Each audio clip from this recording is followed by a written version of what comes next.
Fait qu'on est en entrevue avec 50 Nuts. Comment ça va, les boys? Ah ouais, ça va bien, toi? Hey, ça va super bien, merci.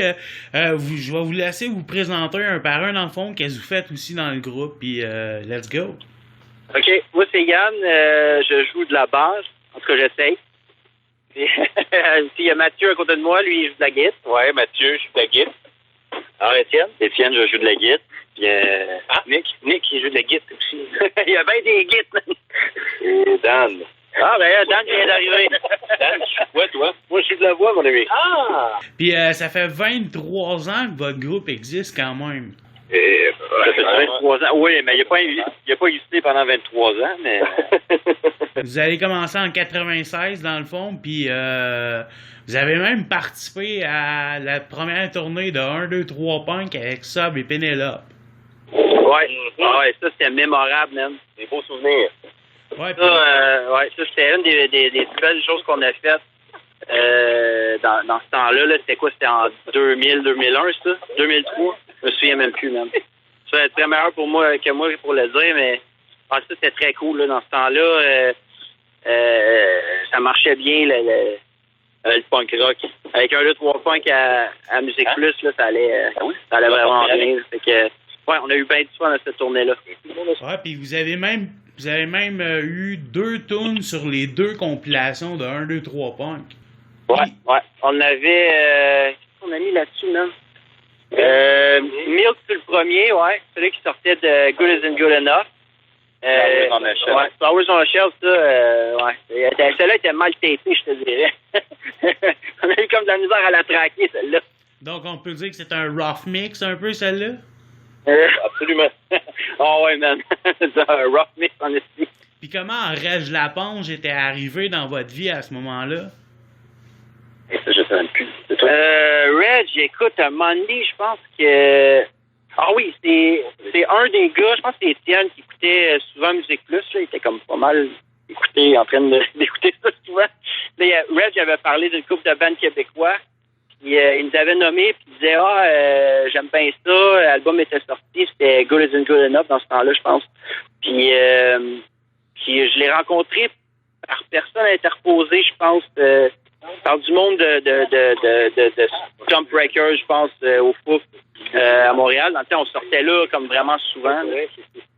Puis c'est ça, c'est comme ça qu'on l'a rencontré, puis c'est devenu un chum quand même instantanément. On a viré des pop et brosse avec lui, m'a dit. Excellent. Party. Puis Musique Plus, ça vous dit quoi, ça, vu que ça existe plus? Qu'est-ce que ça fait à 50 Nuts que Musique Plus existe plus?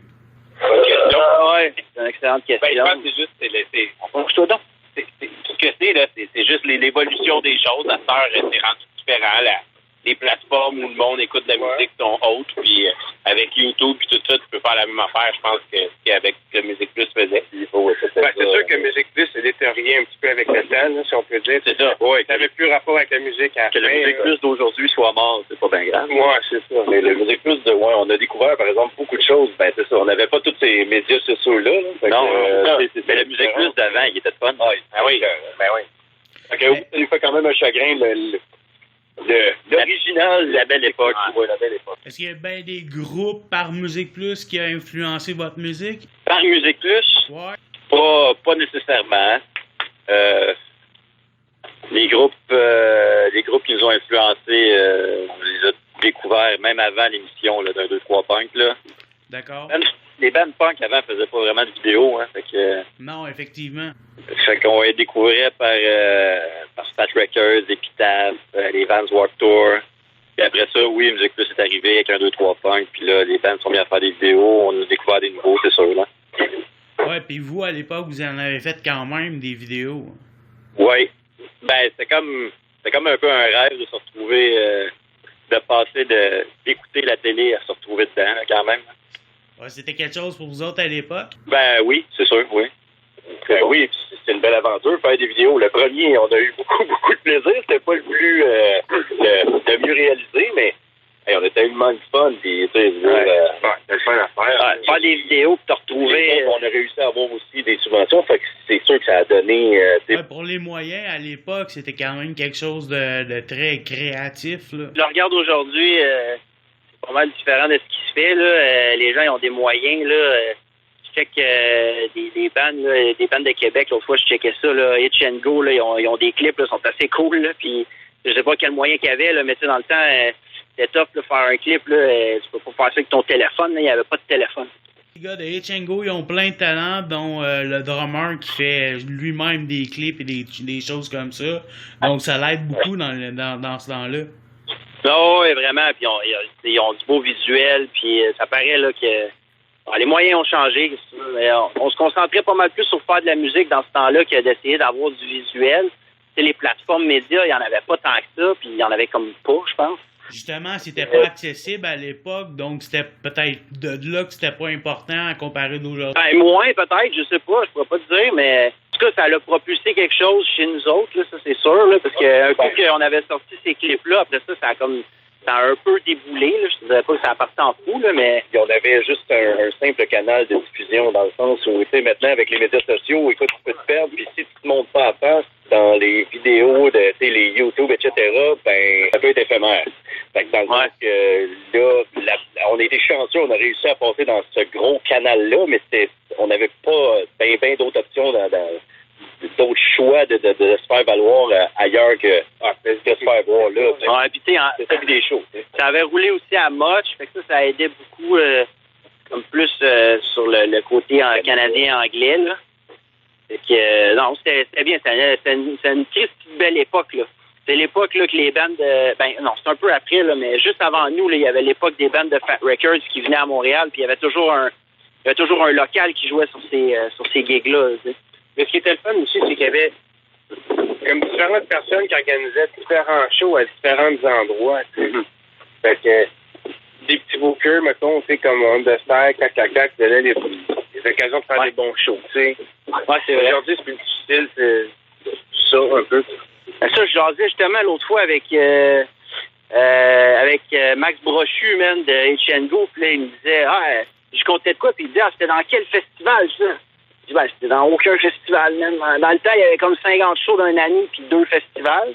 Puis là, c'est l'inverse, il y a comme 50 festivals, puis il y a de la misère à trouver 2-3 shows. Ouais, effectivement, il y a beaucoup plus de festivals. Il y a bandes de cover. Je sais pas si à votre époque, il y en avait autant qu'aujourd'hui. C'est comme moins... je sais pas. Comme moins... Ben, il était gros, les bandes de cover, dans ce temps-là. C'était moins bien vu, je sais pas. Je sais pas, ça, je peux pas te répondre. J'ai jamais été trop un fan, là. Est-ce qu'aujourd'hui, c'est encore bien vu? Je sais pas, man. Aucune idée. Mais je sais qu'il y en a pas mal. Effectivement. Mais si on revient à 50 Nuts, vous avez justement, vous parlez de Brochu, mais on parle aussi de Québec et des choses comme ça. Vous avez sorti Good Is Not Good Enough avec People of Punk Rock avec Anthony. Une réédition pour le 20e anniversaire de cet album-là. Qu'est-ce que ça dit pour vous autres, le chiffre 20 ans? Ouais, ça dit qu'on est vieux, man. Ouais, mais ça de la tête blanche. Ouais, mais en même temps, c'est à cause de ça qu'on fait ça, là. Ouais. C'est à cause du 20 ans qu'on s'est dit... en tout cas, oui, qu'on se retrouve. C'est une super belle réunion. C'est un beau chiffre, finalement. Ouais. Ouais, ça fait... Est-ce que vous croyez qu'il a bien vieilli, l'album, pour vous autres, à travers le temps? Je pense qu'il est ancré dans son époque. Ouais. Je pense que c'est plus en tout cas, pour nous autres et de cette époque-là, je pense que c'est plus de la nostalgie. On va y aller là-dessus. Hein. C'est sûr que on serait pas capable de réécrire puis de faire quelque chose comme ça, là. Je pense que c'est...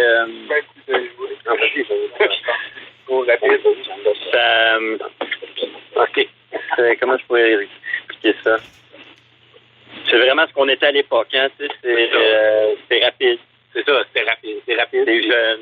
C'est ensoleillé. Je ne sais pas. Ouais. Ça, c'était ce qui était votre premier album, dans le fond, à l'époque. Là. Vous aviez enregistré ça au studio Nico en août, justement, 99? Oui. Ben, c'était notre premier album officiel. On a eu un démo avant, puis en 96, puis on a roulé un peu avec ça, puis après ça, c'était vraiment notre vrai album avec le vrai studio, oui, c'est ça, le plus mieux réalisé, etc. En CD, là. Quand on sortait quelque chose en CD, là, c'était quelque chose, là. C'était pas une cassette. Là. Avant, c'était une cassette, là, c'était un CD. Là. Ah, des belles cassettes à l'époque. Là. Puis, y a-t-il une pièce là-dessus que aujourd'hui vous avez de la misère un peu à rejouer? Oui, particulièrement Melancholy Madness, parce que on aimerait la jouer, mais on est pas vrai, on est incapable.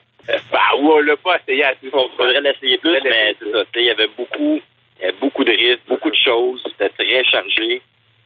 D'une tonne de 2 minutes, là, il y a du stock, c'est fou, là. Fait que c'est comme quelque chose d'essayer de réapprendre ça, là. Donc, ceux qui s'attendaient de l'écouter au Music for Cancer vont être déçus de l'apprendre là. Ouais, mais on fait un show à Québec, puis je pousse pour qu'on la fasse, là. OK.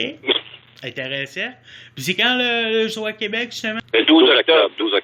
Le 12 octobre prochain. Slater, puis ça. Ouais, puis ça. Justement, mais vous avez souvent joué à l'époque avec Sub. C'est le band avec qui on a le plus joué, je pense. Ouais.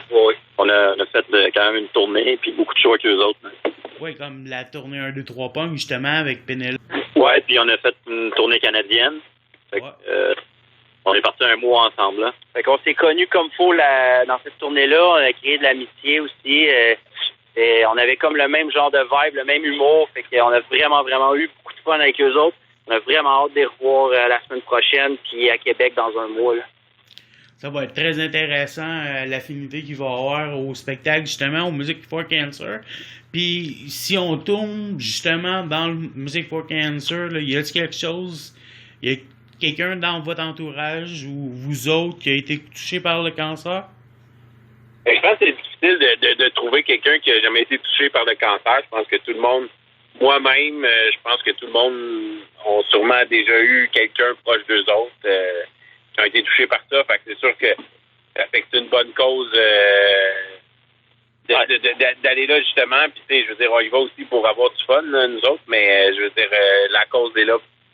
Quelque chose d'important aussi, je crois. Ouais, c'est une grosse cause, un gros show. Il y a beaucoup d'organisation, beaucoup de travail en arrière de ça. Jay fait un travail exceptionnel. Puis on est vraiment content qu'on puisse faire partie de ça.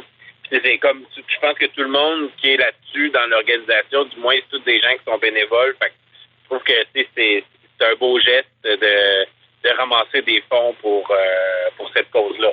Ça nous fait plaisir de participer. C'est ça, justement, j'allais vous demander. Donc, c'est quelque chose qui vous tenait à cœur pour être là, justement? Ben oui, absolument. Puis vous allez jouer l'album au complet? On était censé. Ouais. On était censé, mais là, dépendamment des temps de set, on va falloir qu'on coupe un peu peut-être, mais chose certaine, on va en faire une bonne partie. C'était ça le plan au départ, de jouer au complet d'un bout à l'autre. OK. Comme les gars ils disaient tantôt, il y a une couple de tunes qui sont plus tough à rentrer que les autres, là. Oui, effectivement. Ben, c'est comprenable aussi, là. Fait qu'il y en a peut-être une couple qui vont sauter, mais on va rajouter un peu de stock de l'autre d'après, là, qui s'appelait The Last Word. The Last Word, mais il y avait aussi un album, je sais pas si vous calculez ça comme un album, mais vous avez sorti en 2011 quelque chose qui s'appelait, qui était pas anime, 50 Nuts. Ouais, non, je considère ça comme un record, là. Oui et non, là, c'est... en fait, les chansons qu'on avait comme composées au moment de se séparer, on a réenregistré à ce moment-là, là. Ça a été comme le moment où on s'est remis en contact, on a recommencé à peut-être faire un peu de musique ensemble, là. Dans le fond, c'était comme l'album qui devait sortir dans le futur de 50 Nuts, mais qui était jamais sorti, c'est ça? Ben oui, c'est ça. Tu sais, ça aurait sorti comme en 2005, peut-être, mais on l'a enregistré en 2011. Ils ont été enregistrés en 2011. Ouais, mais c'est les chansons qui ont été composées avant. Pour répondre à tes questions, il n'y aura pas de stock de ça. Non, il n'y a aucune chanson qui va être appréciée. Aucune. Aucune. On va rapide. Ça va pas assez vite. Puis lesquels que vous préférez sur votre album? Tu sais que j'imagine qu'à l'époque, là, vous pensez même pas que cet album-là, vous allez en reparler 20 ans plus tard de Good Enough, Good Enough? Non, effectivement. On va dire que quand on a fait ça, on a tous 19 ans, puis on savait pas trop ce que ça s'en allait. Puis, moi, pour répondre un peu, moi, j'aime bien You're On là-dessus, j'aime bien Unlock, j'aime bien Glory Sadness. Ça, c'est comme pas mal mon top 3 sur cet album-là. Il y a une tune que j'aime bien écouter, mais que j'ai ça la jouer, c'est Melancholy Madness. Je suis désolé, là, je l'aime cette tune-là, mais j'ai ça la jouer, c'est trop compliqué. C'est la toune qu'on joue pas. Ouais, c'est ça, on la joue pas, celle-là. Ouais, c'est pas ça, mais c'est que, en tout cas, elle va un peu vite. 30 heures de travail pour la repiquer. Ouais, c'est ça. Ça va être trop de job à essayer de la remonter, là. Du coup, aussi, il y a un autre spectacle qui s'en vient en octobre avec Sub à Québec. Ouais, à l'anti. Puis à part de ça, y a-tu d'autres spectacles qui vont s'en venir ou vous allez essayer de composer? Non, ben, le show à l'anti, c'est pas mal le dernier de cette année, ça c'est sûr. OK. On va pas, il n'y a pas de nouvelle musique à l'horizon, ça c'est sûr aussi. Mais en 2020, probablement qu'il va y avoir un ou deux shows, là. Parce que pour l'instant, vous calculez-vous comme un band à temps plein? Non, pas en tout. Non, pas en tout. Non. C'est une réunion, puis pour l'occasion, là, c'est pas un band, c'est pas le band qui continue, là.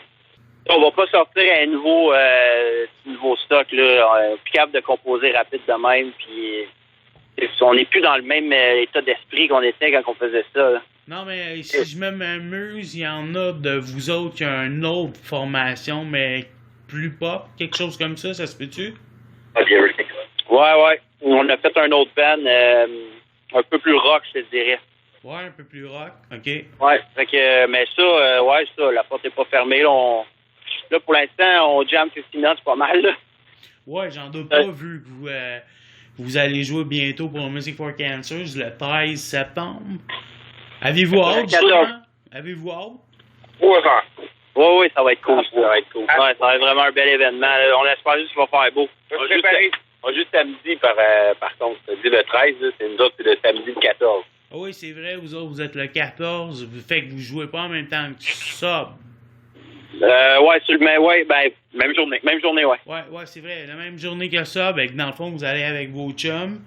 Y a-tu des bandes que vous avez hâte de voir? Puis que... Il y avait Good Riddance. Ah ouais, Good Riddance, anti-flag, c'est sûr, là. Sub. Moi, j'ai hâte de voir Sub. Excellent, fait qu'on va se voir là-bas, les boys, puis après ça, vous allez être à Québec. J'imagine que votre musique est disponible sur les Spotify, Bandcamp, puis sur People of Punk Rock Records. Ouais, pour le disque, la galette People of Punk Rock Records, puis Spotify, iTunes, Tidal, name-les, là, tout là-dessus.